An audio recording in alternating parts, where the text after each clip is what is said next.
Welcome to another episode of How to Adult with Travis Walker. Today's episode is all about interviewing. Do you have a big job coming up?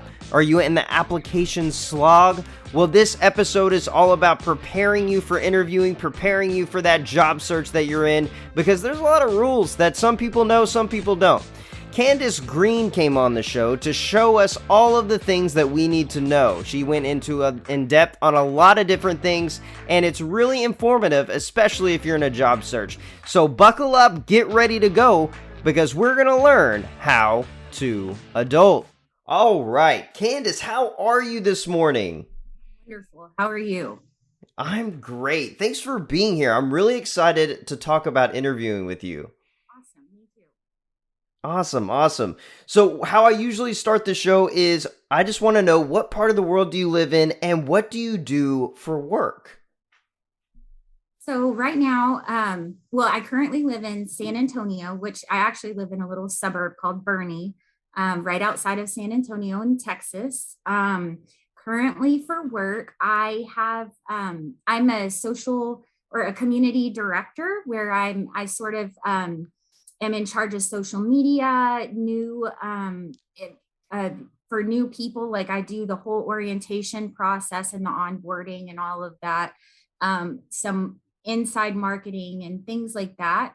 I also have a small business where I actually just help people interview. I have mainly a focus on teachers, but I've kind of stepped outside of that and helped really a bunch of different people. But I help them with their resume, cover letters, their interview prep, all the way from like what to do before you apply to after you finish with the interview. So those are the kind of what I focus on right now.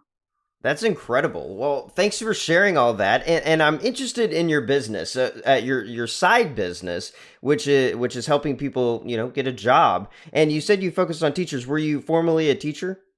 Yeah, so I come from the world of education. I was in education for 15 years. I was a teacher for 8 years, and then 7 years I was an administrator where I have interviewed hundreds of people. And so I would see from the back end, like what these people come in, they're not prepared, they don't know what to say, they're nervous, or they're wearing the wrong thing, or they show up late, just all of these different things. I started to notice, and I'm like, oh my God, I could so help someone. Just give me an hour of your time. I'll help you and prepare you for an interview. So especially with teaching, because I've been in education, I know the types of questions and the answers that the interviewers are hoping for. So I can really help prepare teachers for that. But like I said, I've sort of stepped out of that. I've had actually a few other clients who were outside of teaching, help them interview, and they did very well in their interview. And what I do as well as helping with interviewing with teachers is I continue to be a mentor through their first year. So I help them with, just whatever lesson plans or classroom management strategies, or just different ideas to get students engaged, things like that. I'm just sort of like you can ask me anything. I can help them find resources and things like that. Wow. Well, that sounds like a really awesome service that you provide to the world. So if I'm understanding correctly, you're helping people get into the teaching game, right? Absolutely. Yes. Okay.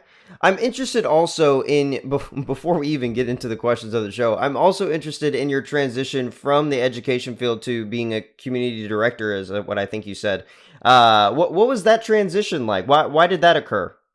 So, I really wanted to be able to focus on my own business, and being an administrator in a public school, that's long hours, lots of commitment, it's lots of stress. And I was ready. I have 2 kids, and I was kind of ready to jump outside of education and just be there to mentor people. So, ironically, my brother-in-law was hiring a community director for his it's sort of like a social networking platform. It's called Epics, EPX, and it's like a social networking community that you join. And I am in charge of like that onboarding. And then I come from my degree and everything is in English. So I love to write and love to, do stuff like that. So me writing like the marketing for the inside marketing and the social media and promoting certain things, I really love it. And so that's kind of how I jumped into that. It's been awesome because I'm able to focus on helping people, helping my clients that I have and marketing my own business as well as, helping him. And that's what I love to do also. So. Wow. Wow. I love your story. I think that your story is really, really awesome. And so thanks for sharing that. And so I'd like to start jumping into the questions I have for you on interviewing specifically. You mentioned this before, being an administrator, but where did your journey with becoming an interviewing expert begin? Where does that journey begin? Is it the administrative role, or is it even before that? Honestly, it began the moment I walked into an interview as a brand new teacher, having not ever been prepared on how to get the job, only how to do the job. No one ever prepared me on how do I create a resume? What's a cover letter? Do I reach out to employers? What does that look like? And so I walked in as a newbie, as a naive, wannabe teacher. And my first interview, I completely bombed. It was terrible. I didn't know, I had a very plain cover letter or resume. I didn't even have a cover letter. And I just did not know what to say. I wasn't confident in my answers and I hadn't researched the school. And so I didn't Mm, know they were asking very specific questions to that school. And I did not know the answers. And so I didn't get that job. And from that moment on, well, so what happened was I paired with someone, a veteran teacher who mentored me and helped me prepare for the interview. So we talked about, she helped me revamp my cover letter and resume, or made a cover letter, helped me revamp my resume. And then we actually did like a mock interview. She asked me questions and I practiced answering those questions out loud so that I could hear myself saying them, so that I could develop that vocabulary and everything that, and it would be more natural to me. Um, and so I went in and it was my second interview and I got offered the job on the spot. And so I was in teaching for a while and I just wanted to move up. I wanted to do something different. And so I became an administrator. And my first administrative role, I was an academic dean. And one of my jobs was to interview new teachers. sure. And it was a very structured process. And we were trained on how to interview and exactly what to look for. So, for example, we would look for empathy. And so we would ask specific questions and we would want to know, is that person empathetic? Like, are they going to are they going to think people first? Or are they going to think like material first or subject area first? And so I was trained on how to look for those particular skills. And it was fascinating to me. And I loved interviewing people and kind of analyzing the way that they answered questions because I learned so much about them. And so I learned, how do I teach someone not only how to answer questions correctly, but I give them strategies for life, like things that you really need to think about as an adult, as a person, things, being empathetic, like that needs to be a priority of yours, especially if you're going to be a teacher, Sure. so think of, when you answer questions, you want to think empathy first. And so anyways, I just learned how to really or give answers that speak to what interviewers are looking for. And I loved it. And I actually ended up helping a really good friend of mine. I did her resume and I created a cover letter and we interview prepped, and she became a special education teacher. And I helped her get that job. And from there on out, I was like, this is so much fun. I love it. I want to do Yeah. this. And so I just sort of started to help people. That's awesome. That's awesome. And you mentioned a few things that I kind of want to dive into. You mentioned practice and you mentioned research. And so I want to dive into both of these things because I think they're both very important. I'll start with research. People tend to not research before they apply and not research before they go into an interview, which I would think is even more important. So could you touch a little bit on the importance of research and how you think people should be researching before they go into an interview or even applying for the job itself? How should we be researching? Okay, so and I'm going to make this more general and not specifically geared towards teachers, but basically, if I work with someone, the very first thing we do is we want to think individually of each for each company that you're applying for. So your resume, cover letter, and the research that you do should be differentiated for each company that you're applying for. So whatever company, I want to go in and I want to look at the mission of the company. I want to look at the values of the company. I want to look at the leadership team, and I want to know who is the president or who's the principal, who is the vice principal, or, who is the secretary. Because here's a little tip. When I was an administrator, my secretary was the most important person in the school. She knew everything, and she was the first face that someone who was interviewing would see. So I would ask her, how did they interact with you? What type of person? And that's another thing called waiting room etiquette that is super important that I will touch on. But, Yes. I would just make sure, or so you want to know who that secretary is so that when you walk in, you can greet her.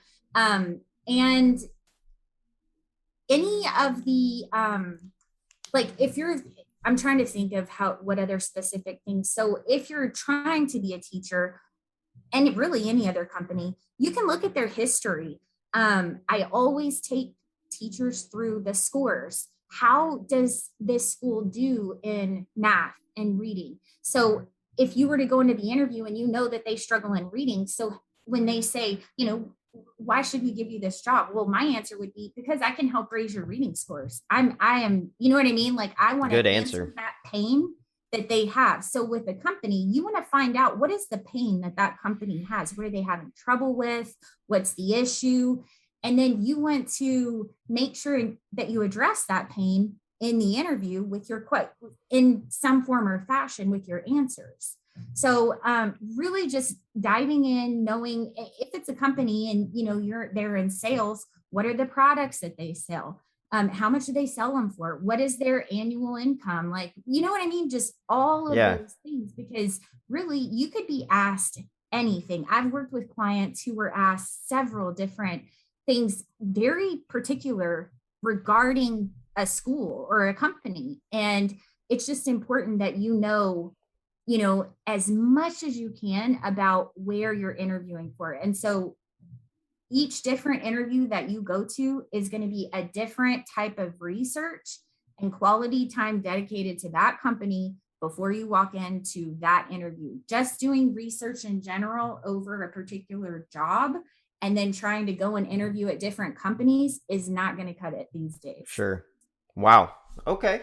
Wow. I think that's really good on the subject of research. I also want to talk about the subject of practice. You mentioned that you were practicing out loud. I'd like to hear about the effectiveness of that. Should I look in the mirror and tell, like, you're awesome, Travis, you're going to get this job? How should I be practicing for this interview that someone's going to get out there?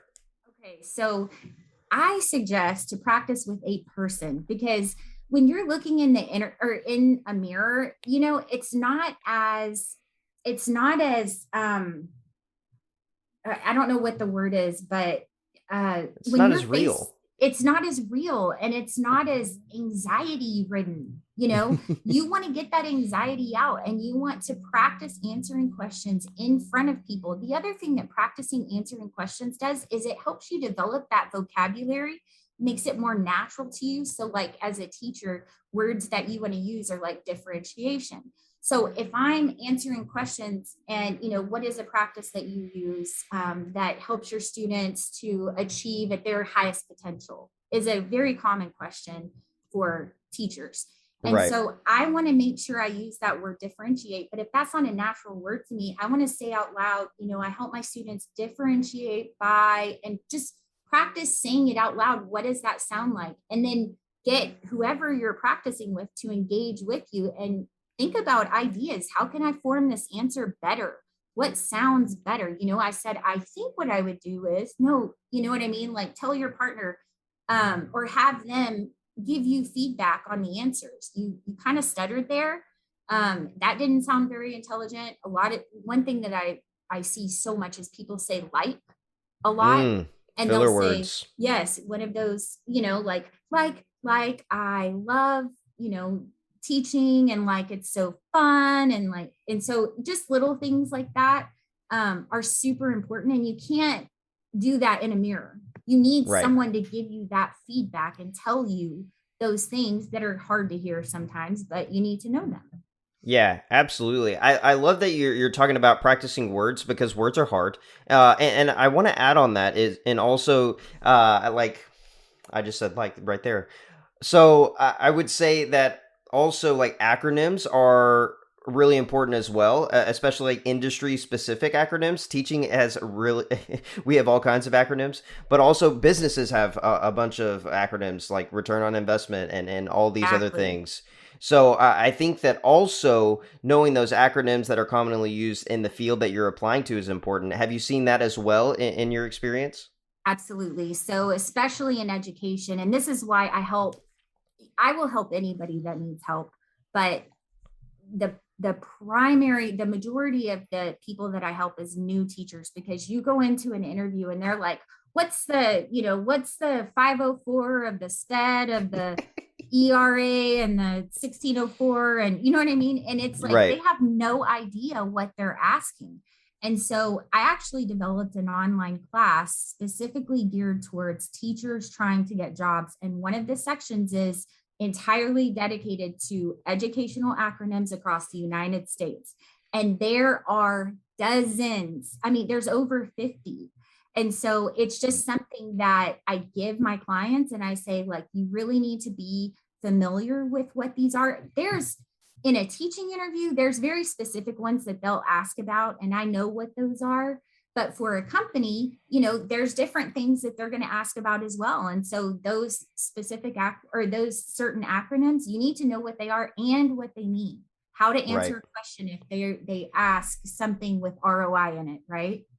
Yeah. And then also, like, we're in a fast paced world. And so those are always changing and they're always more being added, right? Like this Exactly. year, House Bill 4545 is what we've been talking about in the education field, right? And so knowing that what's going on in the field that you're applying to, I think is also really helpful. How do we keep Absolutely. up with all that? That's a lot to keep up with. And so, how do we deal with this overwhelming, I've got to research, I've got to practice, I got to know all these words, I got to know all these acronyms. How do we do all that? How do we keep calm in this storm? So I think, a couple of things that you can do. Number one, researching the company and knowing about that company, knowing the most common interview questions that they will ask in an interview. And I'm talking like business related or like, so like, what are the most common questions they'll ask in a teaching interview? What are the most common questions they'll ask in an interview for this and for that? But knowing what those common questions are and knowing how to answer them, really trying to figure out what's the most common things that's popular in education or popular in sales or popular in marketing that I need to know about. Clearly, as a new person into a certain type of business, you're not going to know everything, and Right. that's okay. That's totally fine. Don't let it hurt your confidence, but preparation, I liken it to like how you feel when, I don't know if I've been here 100 times where I haven't studied for a test and I walk in and it's like sweating, I want to puke. Like Oh yeah. I look at the test and become completely overwhelmed. One person finishes and I think I've completely just messed up the whole entire like Sure. I must suck at this. So that not having prepared, that feeling is the same feeling you're going to have when you walk into an interview and you haven't researched the company and thought about those common questions. And the difference is, when you study for a test and everything that there is to know about that particular topic, and you walk in and it's that confidence that you feel, and without the anxiety, and you're able to just answer, and answers flow. And it's just so important to prepare. But like you said, it's a lot. It's hard. That's why I do what I do, because I Right. know what those common things are. And so I can help people identify those and then learn how to answer them. But if you're not going to work with someone, Google's our best friend. What is the most common interview questions for a marketing interview? Something like that. But Right. we do research.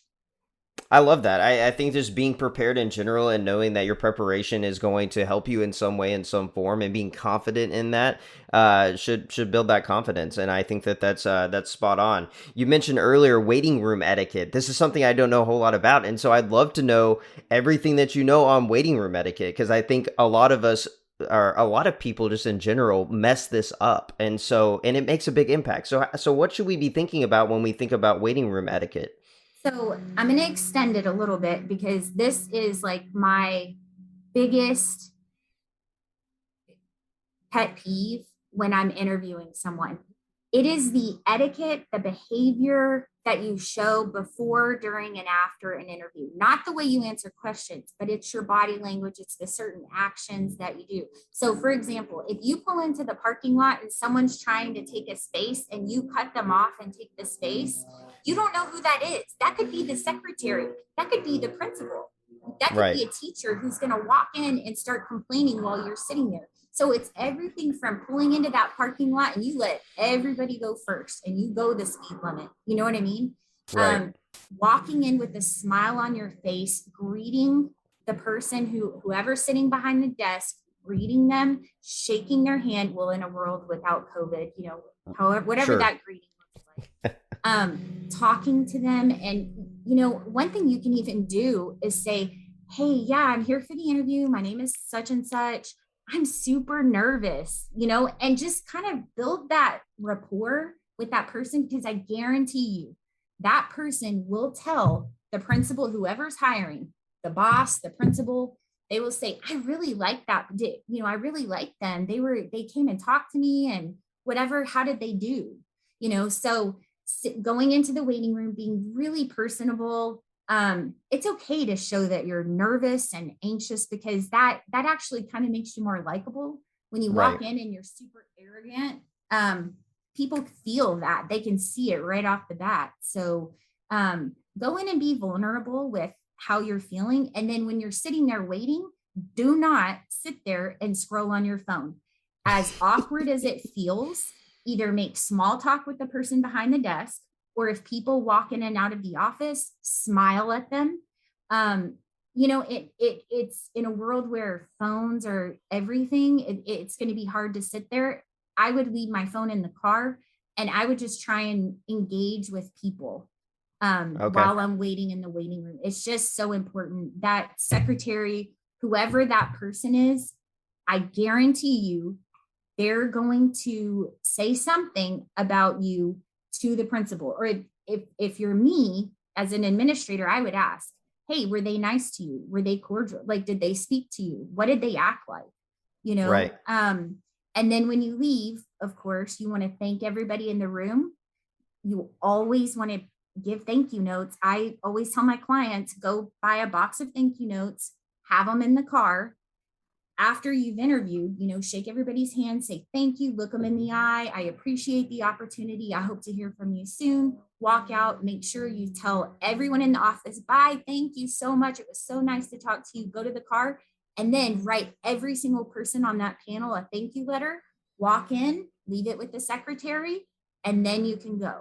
It's just, it just shows that appreciation for them having taken the time to sit and ask you questions. And it just shows that you are a kind person. You really Yeah. want to kind of give them an idea of who you are. But at the same time, like, do all of those nice little things that will wrap people around your finger. You know what I mean? Right. I think that's really big. There is some contention in the thank you note sphere, and so I think that that's really interesting. But first, I want to, you mentioned COVID, and I think that this is really important. So in this world of COVID, do we still shake hands at interviews? Do we got a mask on? Do we still just smile ear to ear? How has But COVID impacted interviewing? so it has in a lot of ways, and not only in those ways, but whether it's an interview on Zoom, like if it's online or in person, and then that's a whole other ball to talk about. But I am all for shaking hands. Some people are not confident with are not comfortable with that. And so I think it's perfectly fine to walk in and wave and say hi, or fist bump or whatever you want to do, but you have to greet people. So Right. whatever that looks like in your comfort zone, figure it out. But you do need to greet people. And when I say greet people, I don't mean greet the entire panel at the same time. You need to go and individually greet every single person there. And I know it's awkward and it takes a minute, but it's so important to develop that rapport with your interviewers. Right. And so, like I said, whatever that looks like to you, figure it out, but greet everyone in there. And then as far as a mask, it even if your face is covered, you can still tell you're smiling. Right. So you got to continue that smile. Wear a mask or don't wear a mask. I think, if it were me, I would not wear a mask because I want them to see my smile and I want to connect with them. And it's hard when you're wearing a mask. But I Sure. understand people have their preferences. So, but if you're wearing a mask, smile, they'll be able to tell. Yes, absolutely. I think that's really big because I think that there's there's changes that COVID made that we didn't exactly see, and I think that when we think about interviewing, we don't even think like, oh yeah, COVID changed that. Yes. And so I think that's really important. Let's see. So when you're coaching people through their job search, what mistakes are they making on their applications? What mistakes are they making on their resume and their cover letter? What common mistakes are you seeing with these application documents that we have to apply just to get our foot in the door? What are people doing wrong?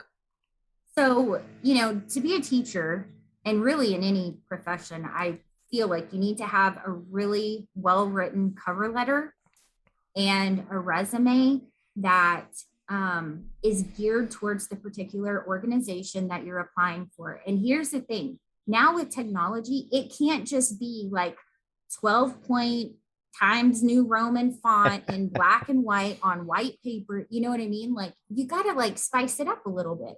So add some color, show them that you're tech savvy.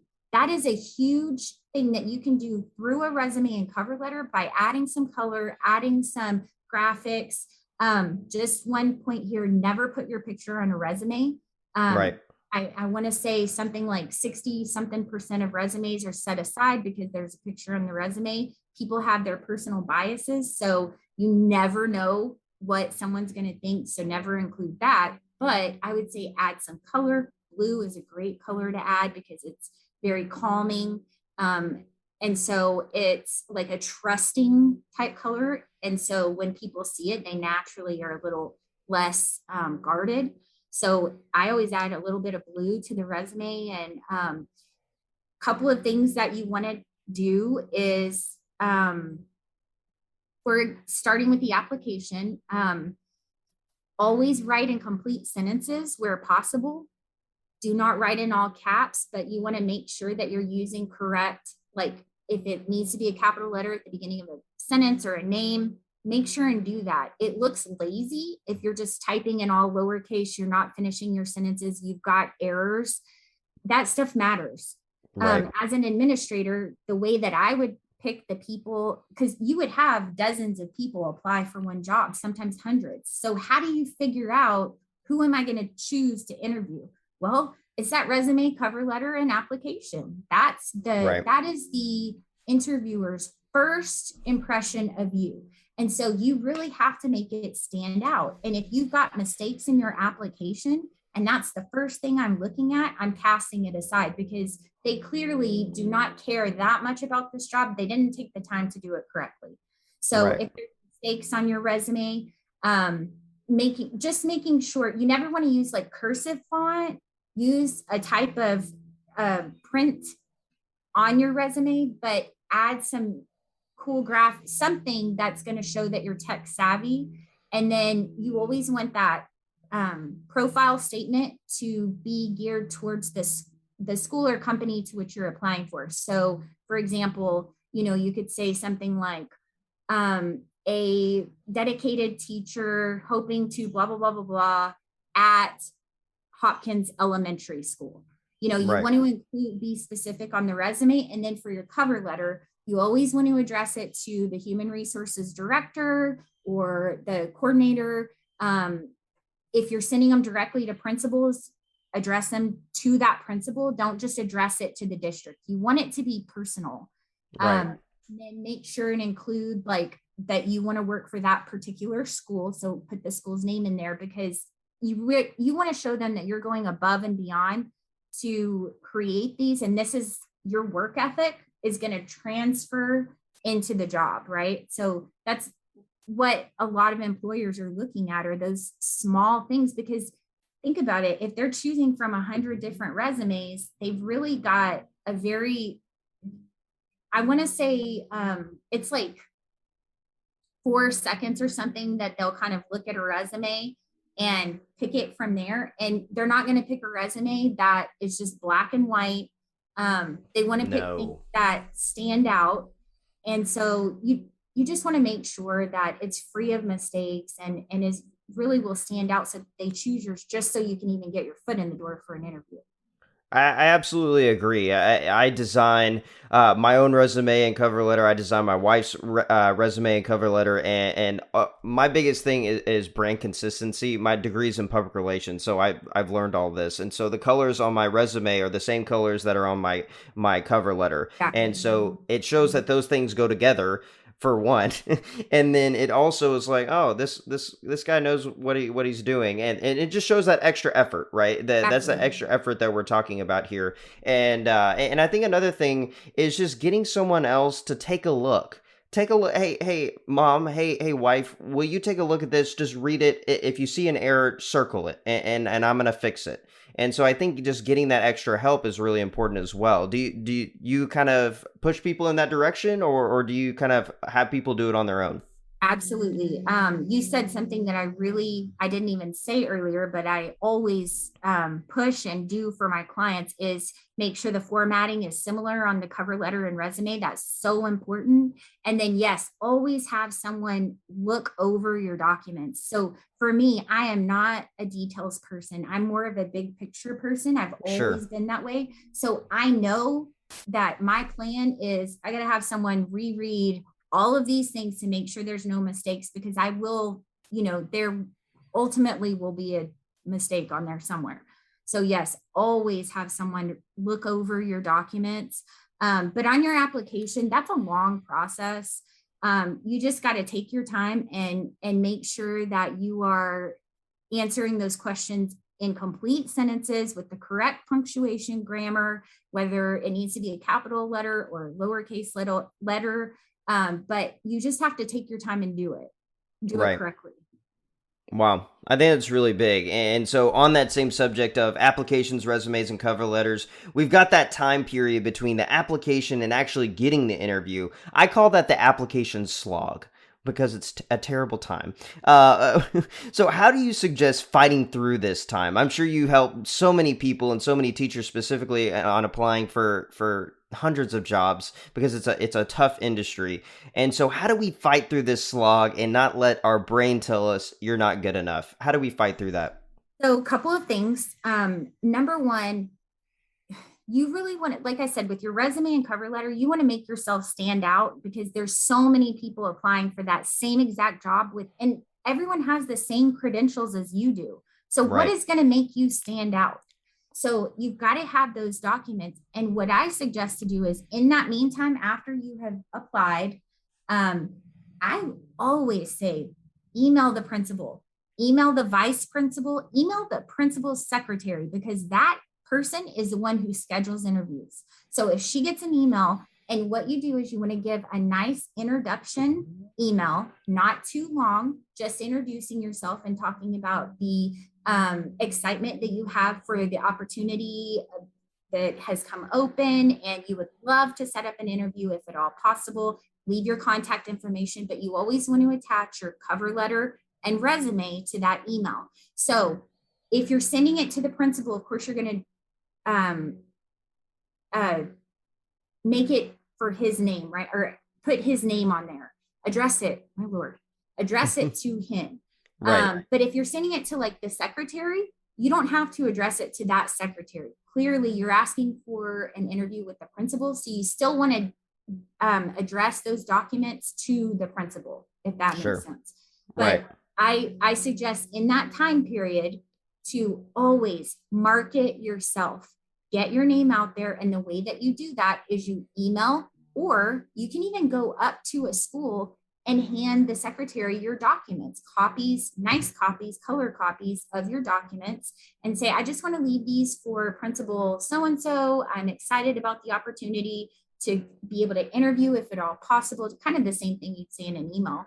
But that's how you spend that time, because sitting there thinking about, oh my God, am I going to get an interview or not, creates anxiety. And then that anxiety builds and builds and builds. And Right. what you want to do is really try and focus on every single step rather than the outcome. And that will reduce that anxiety, because that application slog, is that what you called it?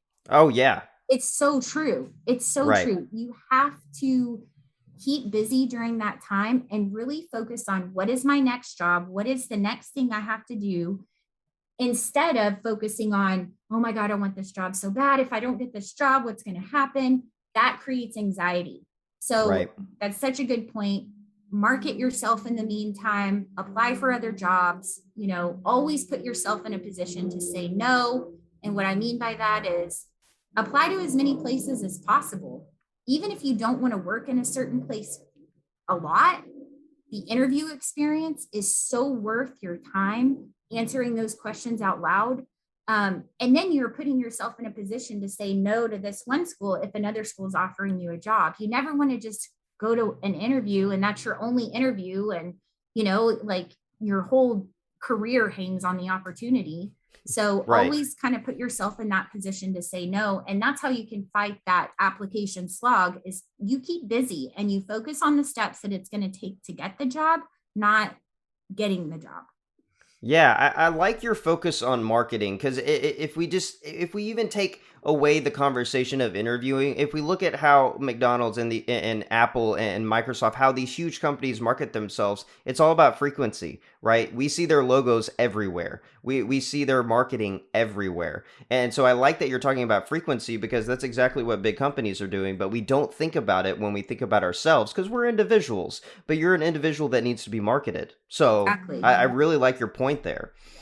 Definitely have to market yourself, because like I said, you're going up against a bunch of people that have pretty much the same credentials as you. If you're a teacher, maybe one or two more certifications, but it's pretty much the same thing. So how are you going to differentiate yourself for that interviewer? I love that. I love that. And so earlier you mentioned at the beginning of the show, you mentioned attire and people not even, dressing appropriately. So I'd love to talk about, how should we look in our interview? We've got the interview. We're excited. We're nervous. How should we be looking? What should our attire be? What should our physical appearance look like? Should I go get a haircut? What should I do when I am trying to just physically prepare for the interview? So, in the world today, I think people want to believe that we're a culture of acceptance, and it's expression, it's personal expression when they wear that, or they have this on, or their hair is in dreadlocks or whatever.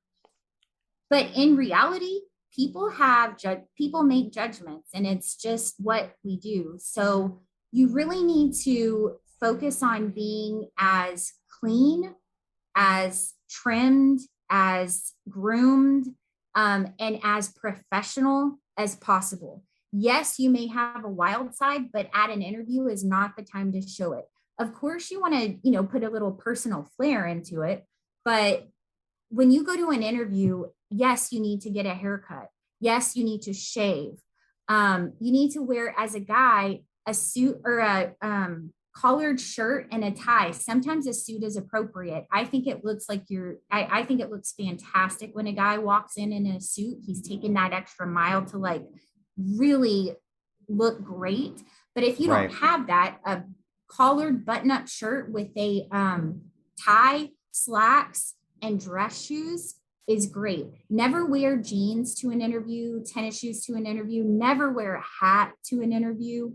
Women, when you go to an interview, there's, if you think there, it's little things like some people hate feet, they hate toes. So never wear open-toed shoes to an interview.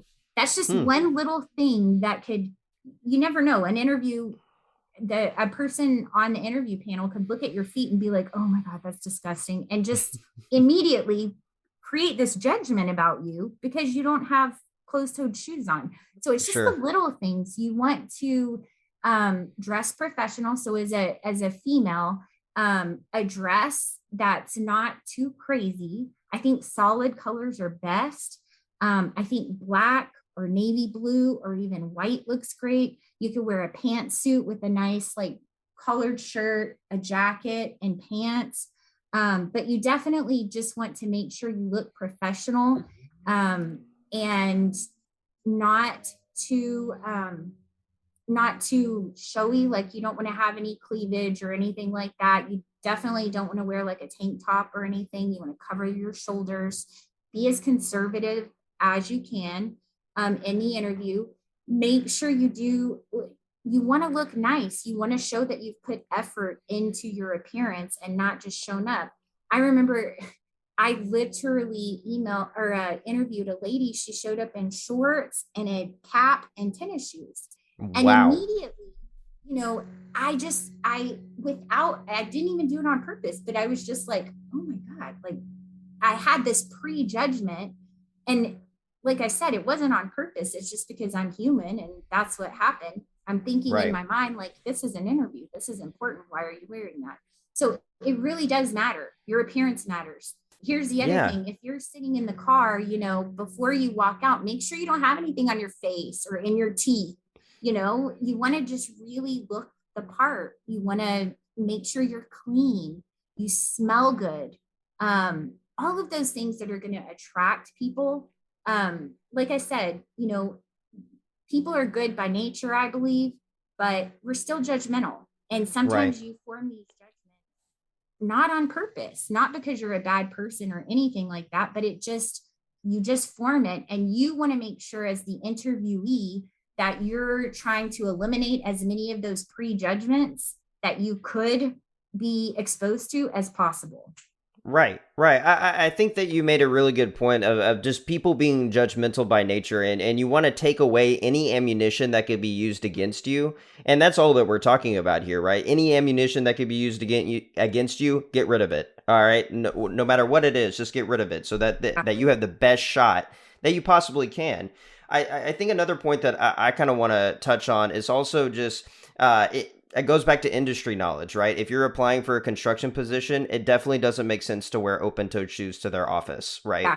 Exactly. So I think that's another point that I was thinking about as you were speaking is just like, just show that you understand the industry. So that I think that's important. Another thing that kind of goes along with this, and this is there's a huge controversy about this in the interview world, but tattoos. Like, how do you handle that? If you have tattoos all over you, maybe you have a sleeve or you have just in places where it's going to be visible. How do you handle that when you walk into an interview? This is my opinion and my opinion as a person who's interviewed hundreds of people.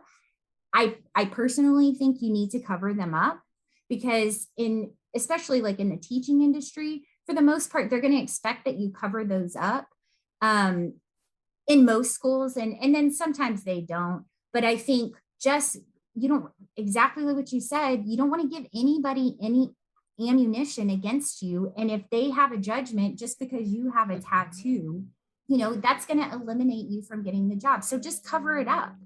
And then you don't have to worry about anything. It's not like you're covering it up and it's not a mountain you need to stand on when you go do an interview. You know what I Sure. mean? Like cover the tattoos up, walk in, look professional. And then if you want to fight that fight after you've been hired, go right ahead, but get hired, you know?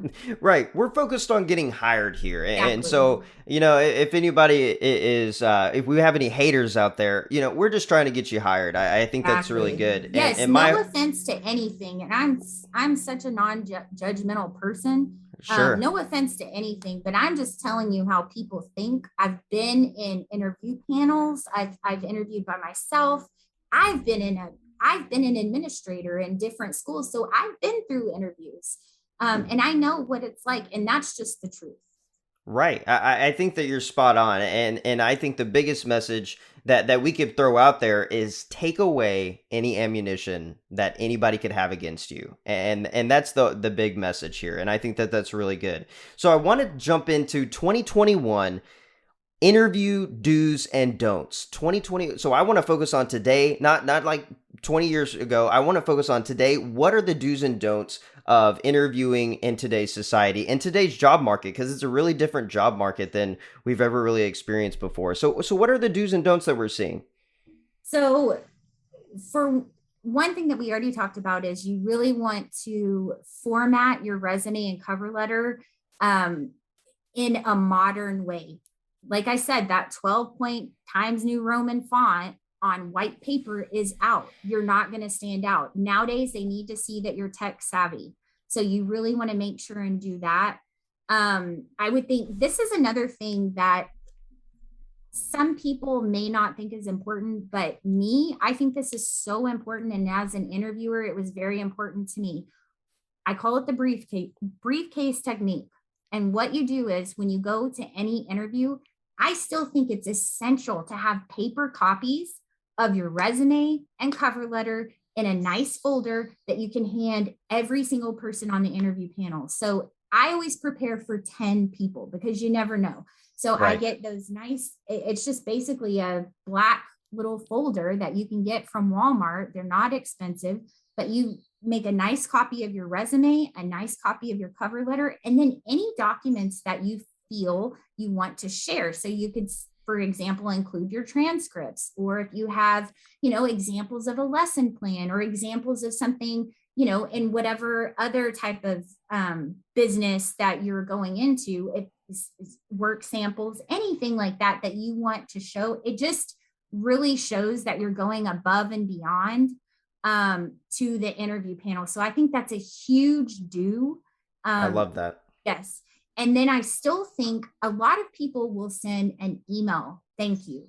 But I really think, even though we're in 2021, a handwritten card goes such a long ways. So I would suggest over an email to do a handwritten card, take them in your car with you when you go and interview. And then remember, you kind of have to be thinking of who are all the people in that interview. And if you don't remember on your way out, ask that secretary, hey, could you give me the names of all the people in the interview so that you can then go to your car and write a personal thank you letter for each person. And then you just walk them right back in and hand them to the secretary. You don't have to mail them or anything like that. Just hand them right back. And I just think it just shows, that you're going above and beyond because their interviewer is going to look at that. That's all they know about you. So if you're going above and beyond in an interview, then they're going to think that you're going to go above and beyond in the job. So Right. you want to show them all of these positive qualities that you have, right? As far as don'ts, here's a couple of things. There's interviews nowadays, they could be on Zoom. And one of the biggest things, I have interviewed someone, and in the back behind them was a shelf of liquor bottles. Oh my And gosh. so, hey, I'll have a drink here and there. Sure. It's not that I was judging it. It's just kind of like, you couldn't find a better background, so you have to think about your background in a virtual interview. It's important. Right. So that's something that be conscious of. You don't want to have like a random picture or liquor bottles or something like that. You also need to make sure you're in a quiet place Right. with good lighting, and so that you're not interrupted. And that's a new thing. I'm trying to think of some other don'ts. Don't sit on your phone in the waiting room. Don't even take your phone in, honestly. It's Right. just too tempting to sit there and grab it when you kind of get bored. So don't be on your phone. Here's another huge don't. If you're applying for a job, so for example, like a teaching job, I want to make sure that my social media is appropriate, because that's one Mm, thing that I would do is I would go on Facebook, Instagram, whatever, and I'm going to research this person and see, are they the type of person they're presenting themselves as? And so if you have pictures of you going out and, wasted at the bar and all of these things, you never know. Like, again, that could be ammunition against you. And so right. you just want to make sure that you remove any of those pictures that could be used against you. And it's all completely appropriate, because nowadays social media is a huge thing and people can look at that. And I do. I did as an administrator. I would go and look at people's social media to see if it was appropriate. Right. Oh, here's one more don't. Yeah. Um, when you create an email address, you're in college and it's like Betty Boop 1923 or whatever. I want to say I used to know these facts by memory, but it's like 85% of resumes are thrown out because of a unprofessional email address. You know how when you're in college or high school and you make these random emails like Right. party man 63 or whatever, they will throw that out just simply because of that. So make sure, even if you have to go on to Gmail and create a new email account just specifically for interviewing, that's your first and your last name and maybe a number or two. And then at Gmail, do that, because having an appropriate email it's huge.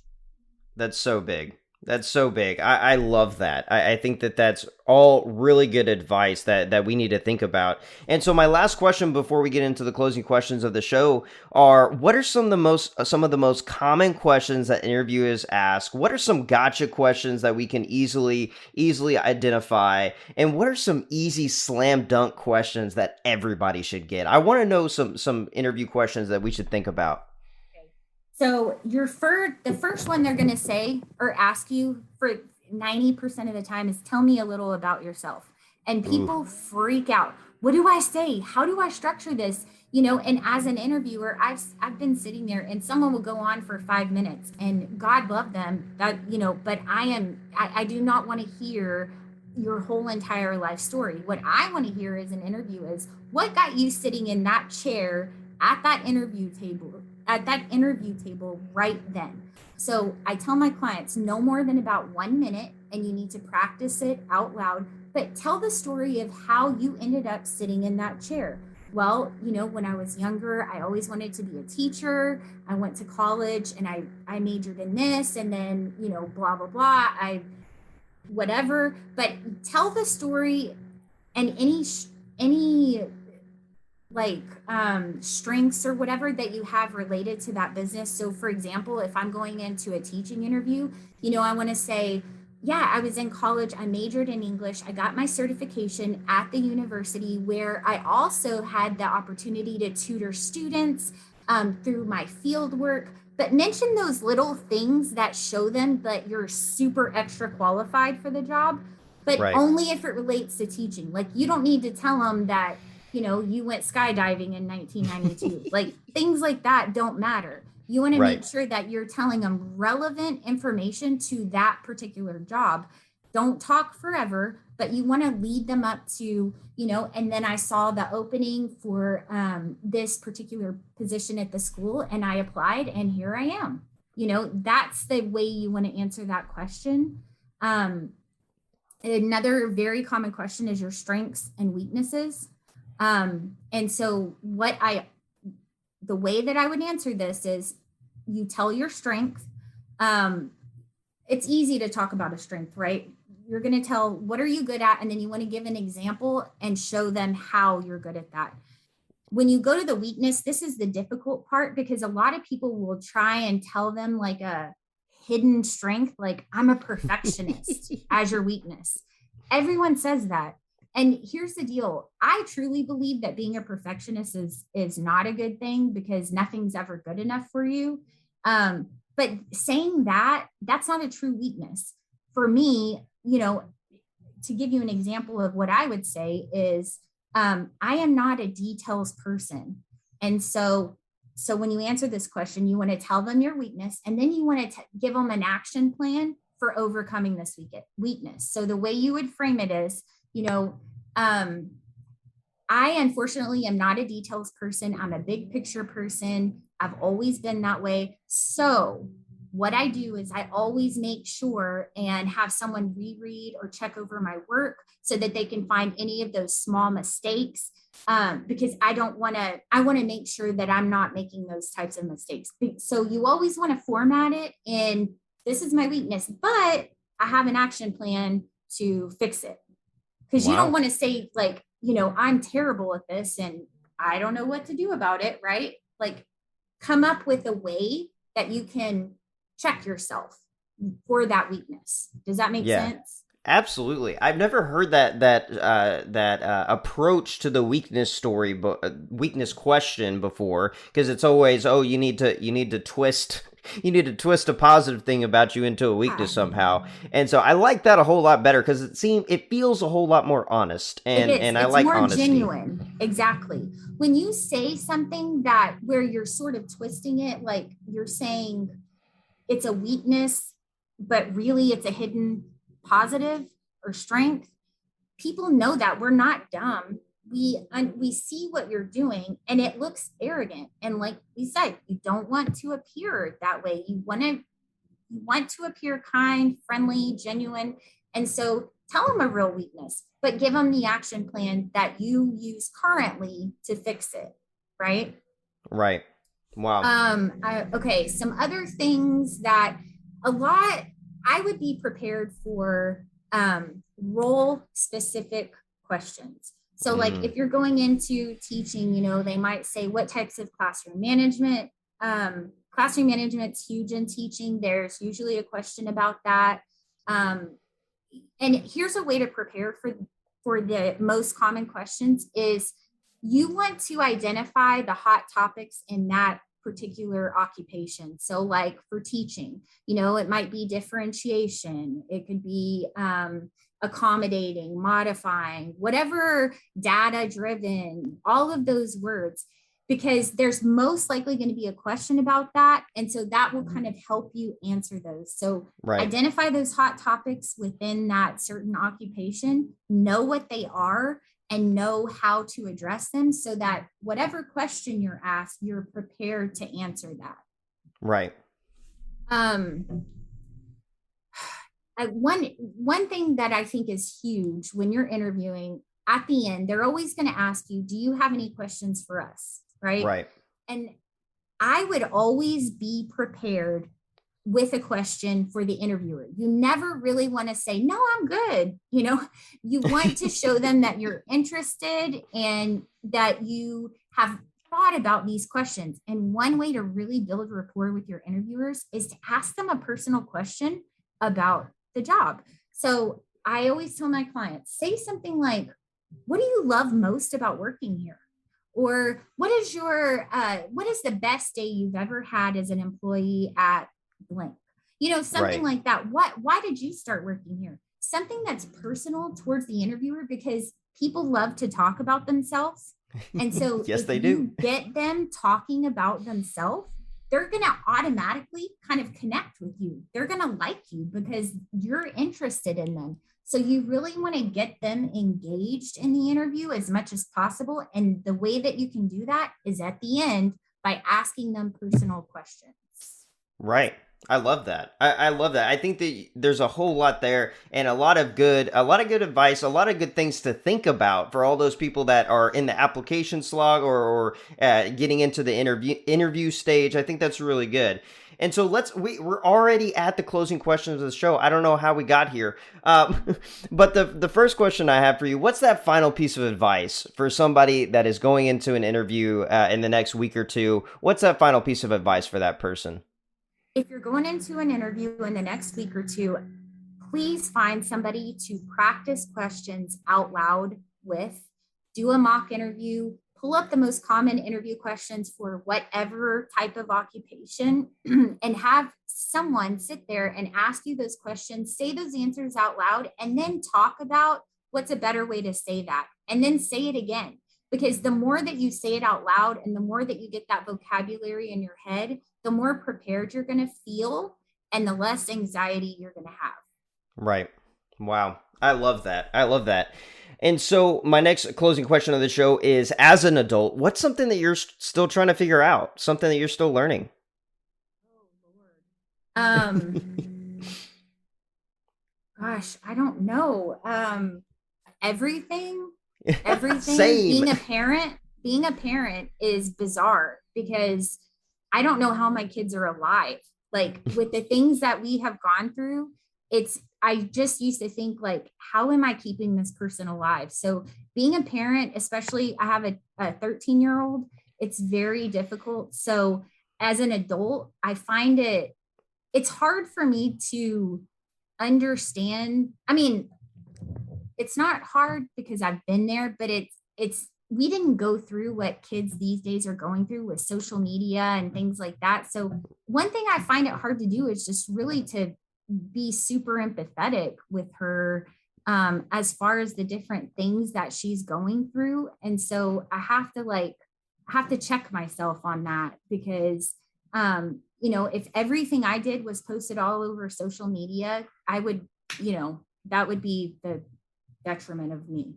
So, right. And that's what kids face these days. So I would say being more empathetic towards kids, like I'm trying to figure out how do we navigate the world of social networking and still be happy and live like a private life, right? Sure. Wow. I love that answer. I think it's a fantastic answer. Awesome. So my last closing question of the show, you get to plug everything that you want to plug. So where can people learn more about you or find you or get your help in their interview process? Where can we find you? So I have on Facebook, I'm pretty prevalent there. It's the interview advisor. My name is Candace Green. You can also search Candace Green, the interview advisor. I have an online course that you can take a look at, and that's at www.theinterviewadvisor.com/get started. So if that's something you want to take a look at and see an overview of the course and potentially get into, you can go there. But my email is candacegreentx for Texas at Gmail. Facebook is probably just through Messenger is the easiest way to get a hold of me. I'm usually on Facebook because with my other job, I'm online constantly. Right. So I'm always there. And like I said, I love helping teachers, but I will help anybody. I'm just here to help. And I can't guarantee that you're going to get the job, but I can guarantee that you're going to be in a better position once you work with me than you were before. Wow. I love that. Thank you so much for plugging all of those things. I think that's really good. Thank you for all the knowledge and all the help that you provided in this show. So make sure that you jump over to Facebook, jump over to all those links and emails that you just mentioned. They're going to be in the description as well. And also go follow at HowToAdultTW on Facebook and Instagram. As always, y'all, we are going to learn how to adult together.